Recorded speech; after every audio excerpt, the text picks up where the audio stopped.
हा हा हा बडा स्वादले फलेछ रे। पातभन्दा धेरै खुर्सानी। यस्तो खुर्सानी फल्नेको बिहेर्न चाहिएमै यता छ नि।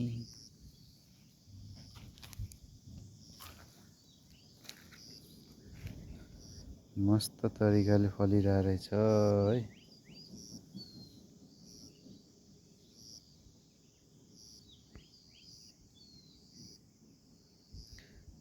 कसलाई मनपर्छ हौ खुर्सानी।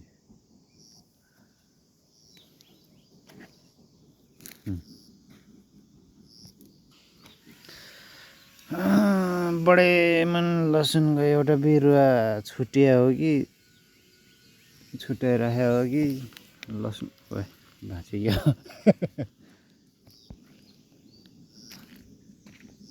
ल अब बरेला नि फुल्न थालिसकेपछि गाँठे फल्ने त भदौ असोजमा जस्तो लाग्थ्यो अहिले फल्न थालिसक्यो। ओहो टमाटर हालिदिनु पर्ने रहेछ यार। यो चाहिँ विकासे टमाटर रहेछ। यो चाहिँ टमाटर जोगाउनु पर्छ। सब भुइँ भेटेर कुहिसकेछ। टाँट हालिदिनु पर्यो टाँट।